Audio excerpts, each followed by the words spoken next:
So second comeback in a week, you must be really pleased with that performance and result, Dave.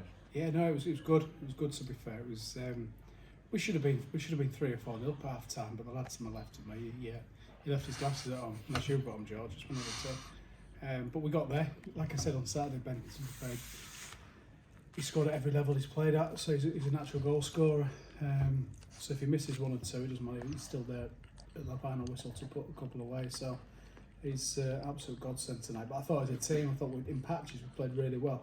What pleased me the most was the last probably half an hour where James Pearcey was outstanding, was sin-binned, probably if he's true to himself, probably rightly, just for asking one of their players who should have been booked, which you can't do that nowadays.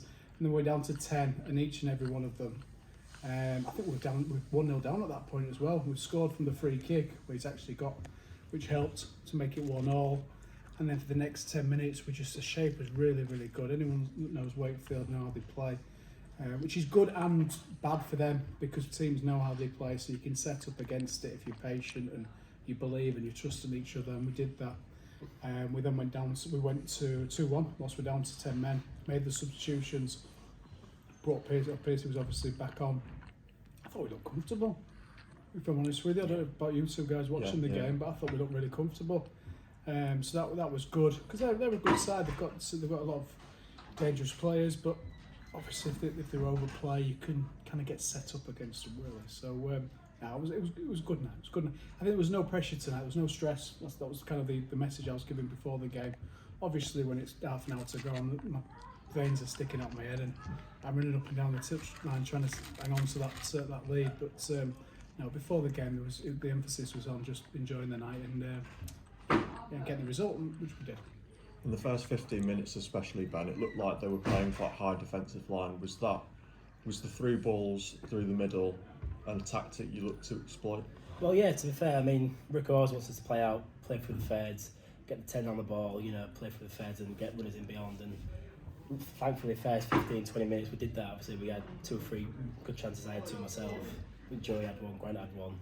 And we just couldn't quite find the back of the net. But saying that, we kept at it. We kept playing the right way, and thankfully the goals came.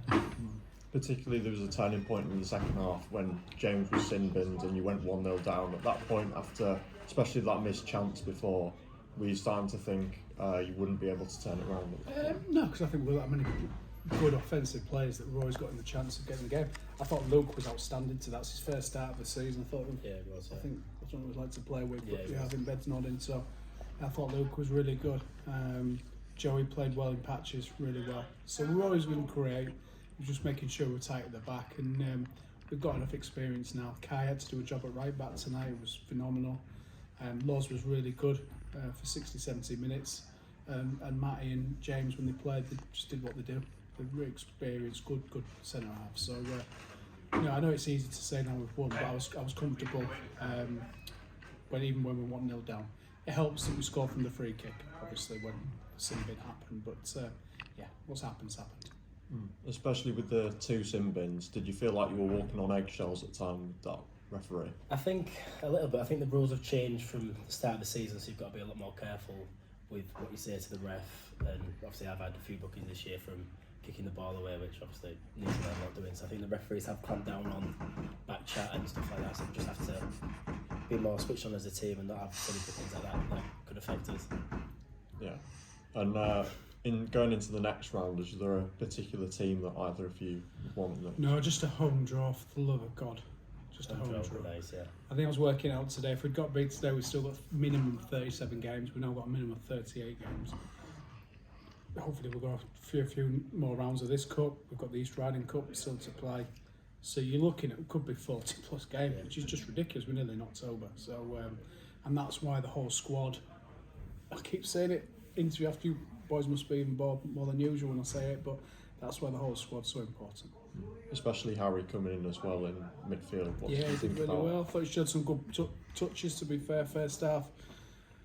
He's done a couple of Ronaldinho back heel flicks to Ben and Joey and stuff like that, which isn't usually, I didn't think he had it in his game, but he did. So no, it was really pleasing to see. So I think he's ready now to be part of the starting lineup, some point of view. And just a final question. Obviously, Scott Phillips missing, maybe a couple of others as well. Do you expect them to be back for the next game on Saturday? Scotty will be back Saturday. Luke Sellers has got another weekend away with his missus. Can't blame him. She's a worldie. Nags is probably going to be out for another 2-3 weeks. I've seen Josh Batty's ankle. It looks horrific from that bouncy castle. To be honest, yeah, it's got to be something else than a sprained ankle because it doesn't look too good. It looks like me when I put on a bit of weight. It's not so good. So he's going to be out for a while. So look, there'll be players coming back. There's players not here, but that's why you have a good squad. That's why we've got a 20-man squad now. So yeah, long may it continue. Thanks, Dave. Thanks, Ben. Cheers. Thanks for your support.